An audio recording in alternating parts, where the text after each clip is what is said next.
नमस्कार मैत्रिणींनो, pinkies kitchen मराठीमध्ये तुमचे स्वागत आहे. आपण उपवास करतो आणि प्रत्येक उपवासाला काय बरं असते, शाबूची खिचडी किंवा वरईचा भात. चला तर आज आपण त्या पलीकडे जाऊन उपवासासाठी आप्पे बनवणार आहोत. आप्पे बनवण्यासाठी आपण 1 वाटी भगर आणि 100 ग्रॅम पनीर घेणार आहोत. 1 वाटी भगर कढईमध्ये छान भाजून घ्यायची आहे. भगर मंद आचेवर भाजायची आहे. जास्त मोठ्या गॅसवर भगर भाजायची नाही, नाहीतर ती करपेल. भगर अशी पांढरी पडली की भाजली अशी समजायची आणि ती काढून गार व्हायला ठेवायचे. भगर गार झाल्यानंतर आपण ती मिक्सरमधनं काढणार आहोत आणि तिचे पीठ करून घेणार आहोत. भगर भाजून पीठ करण्याऐवजी जर तुम्ही आयते पीठ बाजारातनं घेऊन वापरले तरी देखील चालते. भगर गार होईपर्यंत आपण पनीर खिसून घेणार आहोत. पनीर खिसून झाले की आपण त्यापासून आप्प्यामध्ये भरण्यासाठी सारण तयार करणार आहोत. पनीर अशा बारक्या खिसणीवरच खिसून घ्यायचे आहे. फार मोठ्या बिळाच्या खिसणीवर ते खिसायचे नाही. आता पनीर खिसून झाले आहे. आपण यापासून सारण तयार करणार आहोत. त्यामध्ये आपल्याला चवीनुसार मीठ घालायचे आहे.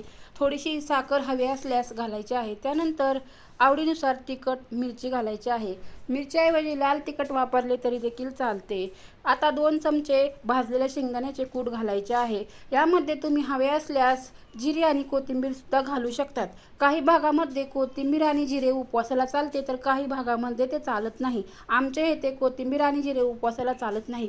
त्यानंतर हे सर्व मिश्रण व्यवस्थित मिक्स करून घ्यायचे आहे, म्हणजे मीठ आणि तिखट सर्व पनीरला व्यवस्थित लागले जाईल. 2 मध्यम आकाराची उकडलेली बटाटे घ्यायचे आहेत. ते देखील असे किसणीवर किसून घ्यायचे आहेत. त्यानंतर आपण यामध्ये भगरीचे पीठ घालणार आहोत. उकडलेली बटाटी खिसणीने खिसून घेतल्यामुळे त्यातील सर्व गुठळ्या निघून जातात. आपण जर ती हाताने चुरली तर त्यामध्ये गुठळ्या राहू शकतात. बटाटी उकडलेली असल्यामुळे त्यामध्ये पाणी असते, त्यामुळे लगेच पाणी घालायची घाई करायची नाही.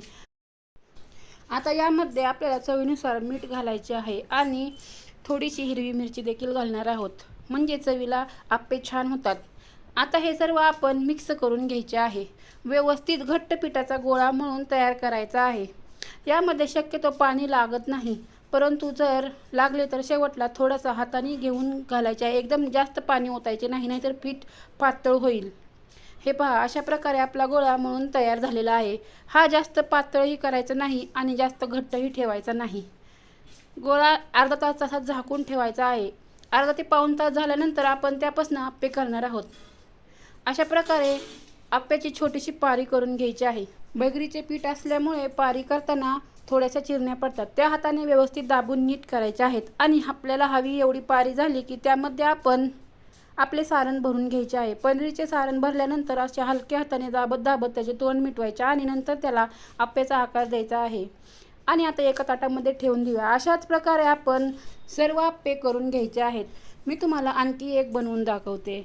हे पहा, हातावर अगोदर तेल किंवा पाणी लावून घ्यायचे आहे, म्हणजे आपले मिश्रण हाताला जास्त चिटकत नाही.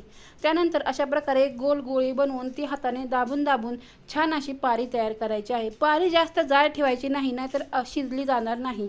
पारी करत असताना पीठ जास्त कोरडे वाटले तर थोडासा पाण्याचा हात घेऊन नंतर पारी करायची, म्हणजे ती जास्त चिरल्या जाणार नाही.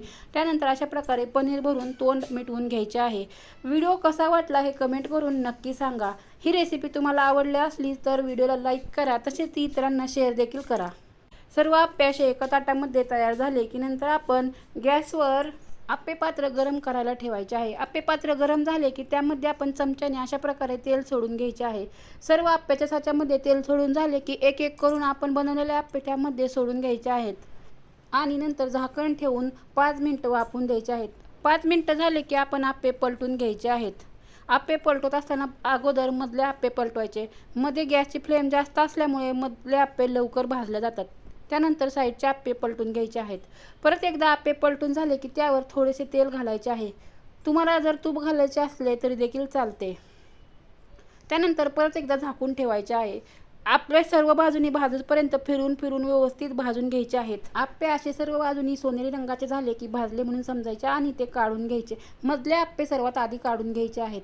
त्यानंतर साईडला जे कच्चे असतील ते परत एकदा मध्ये घालून व्यवस्थित भाजून घ्यायचे आहेत.